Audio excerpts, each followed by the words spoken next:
Hey guys, this is the finished product. This screen basically just had a ton of scratches. This is from a client, business to business client. So first thing we always do is tape it. Even though this wasn't cracked, it just does help the suction better. So it helps it suction to my removing glass thing there. I add some alcohol to the end. It does help loosen up the frame a little bit, and I take this tool and I remove excess glue along the frame itself. We also use that to clean the OCA off the screen once we get the glass off too. It's the same spinning rod tool we use for that. I have two of them just in case one goes bad because I use it every day. And now I use 0.035 wire. I used to use 0.02, but I've noticed that it just breaks and breaks and breaks and breaks. I like that it's thin, but I'm very experienced, so I don't break a lot. I can't say I never do, but I press down hard when I go in onto my plate. You're gonna break your wire a couple of times going into these phones, which is more than fine. The wire is cheap. If it breaks 5 or 6 times, as long as you don't break the screen, who cares, right? So I press down very hard when I go in between the glass, so I make sure I'm just in between the glass and the OCA. And then once I'm in, it's a lot easier to just keep going in. The wire, I think, broke on me 3 or 4 times, which is typical. Once you're in, it a lot of times will break maybe once more.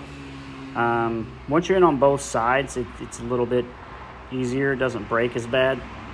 But this is typical. I mean, most guys won't show you this. They'll show you one that they've already refurbished that is much easier to get the glass off of, things like that. I don't. This is going to be real time and exactly the whole process of how I refurbish these screens, as far as taking the glass off and cleaning. We're only 2 minutes in and I've almost got the glass off of this, so just take your time with these. These screens are $200-300 screens, so for that to be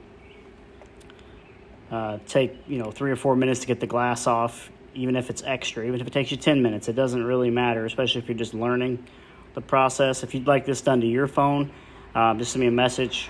We do take mail-in, business to business, and customers. You can send in whole phones sealed up, or you can send screens as a batch, like other shops do send us batches of screens, 20, 30 screens at a time.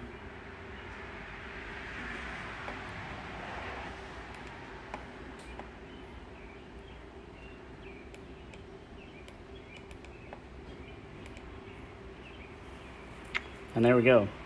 So I crisscrossed the wire at the very end there, helps get the glass off.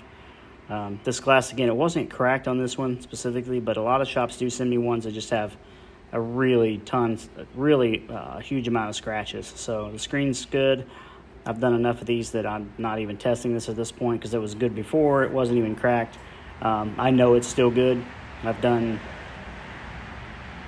a ton of 14 Pro and Pro Max. So that's the mold, the cleaning mold. This mold is really nice for cleaning. It goes in, fits the frame in nicely, and I just pour a little alcohol on it. Set my hot plate at about 100 for this. You can set it a little hotter during the cleaning if you want. It makes it go a little bit quicker. So I wipe off excess here, and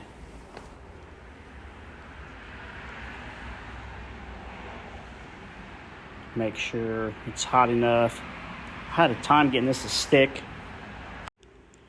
This is the spinning tool again here, as I said. I like to make a small entry point because all the OCA stayed on this screen for whatever reason. Sometimes it doesn't do it like that, but all the OCA stayed on the screen, which is not a big deal. It just takes an extra maybe couple minutes to clean it off. But I like to make a small, tiny entry point with my finger on one of the sides so it's easier to take the OCA off. You have a little starting point.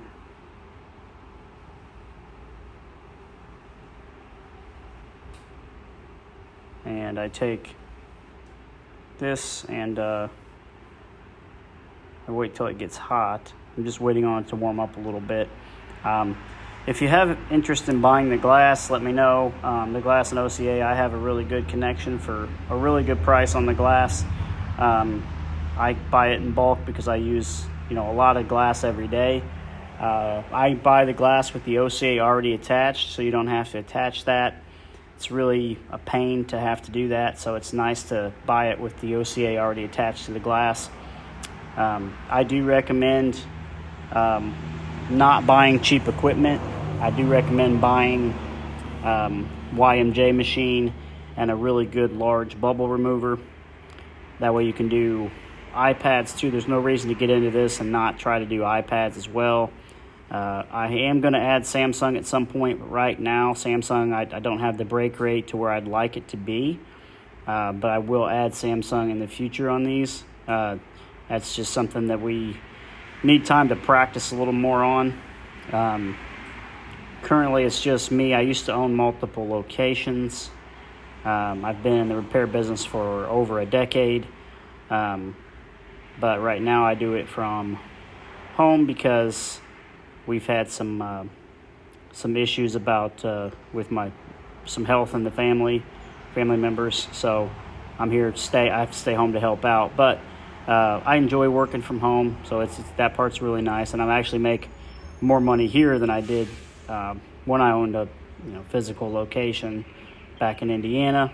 We do better here. There's a huge need for this in the community, and I do a lot more mail-in than I used to do as well, adding this refurbishing. So we are cleaning this screen. We about got it here.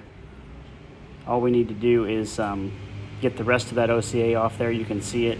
And then what we do is we take some alcohol and just spray it all over the screen and wipe it with it's like a microfiber clean room cloth, they call it. Once you do that, the rest of that comes off pretty easily. You may have to scratch at it a little bit with your fingernail, which is fine. Just don't scratch too hard. You could scratch the polarizer just a little bit. I usually just use my finger and actually just rub it like that, and it comes right off if you do have something. Sometimes you do have to scratch at it a little bit, but unless you're scratching super hard, you're not going to scratch the polarizer. Don't use a tool though, and don't use any kind of razor blade, because if you do, you will scratch the polarizer with the razor blade, guaranteed. And the customer will see that and not like that there's scratches under their screen that they can visibly see. That's a big deal with these. The 12 series specifically, it likes to scratch the polarizer. 14's not as much, 13's not as much. They're a little more durable in my opinion. I don't like doing the 12s, especially if they're really, really cracked. You can really have issues with polarizer being scratched and the customer being unhappy, or business that you're dealing with.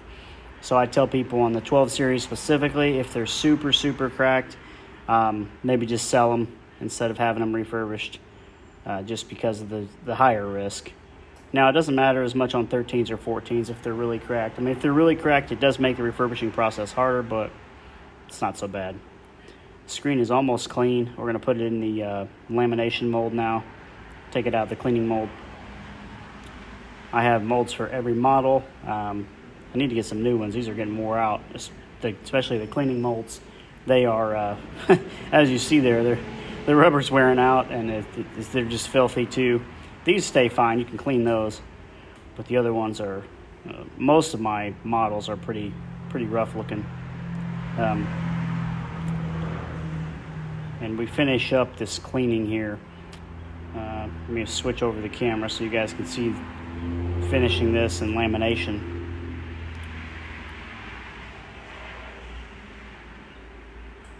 So more alcohol, just wipe it clean. It does take a couple minutes to, you don't want any dust, no hair, no dust, nothing on the screen. You want it to be as clean as it can possibly be. If you have any dust, anything on top of the screen, it will show through the glass. 100% people will see it. Refurbishing is tedious, and you need to be attention to detail. Right before you lay that glass down, you need another one good last look at it to make sure you don't have any glue residue still there, any like a small hair or a small speck of dust. You will see it. I am really thorough with it because I don't want to have to redo these. If you redo them, there's a much higher risk for breaking it. I typically, if I ever break screens, it's on redos. So if you redo them 2, 3, 4 times, it's a higher risk. The OCA is a stronger OCA. It's harder to get off. It's harder to cut your wire through. Whole plethora of reasons, but I don't like to have to redo them. I will if I have to. If you can't get a bubble out, or if there was somehow a speck of dust, you have to redo it. You have to redo it. It's just part of it. But it is higher risk, and I try to avoid it at all costs. So I do clean pretty thoroughly. It would help if I take the glass and try to get the back off the right side of it. Finally figured out that I was trying to pull it off the wrong side. And there we go. And we lay this down. This has like guiders, so you let's lay the glass in the guiders. I think on the bottom on these specifically, I just have to press up a little because sometimes they get kind of caught. You just want to make one tiny dot in the middle. You don't want air flowing. You don't want this like anywhere else there to be much laminated before you put it in the machine.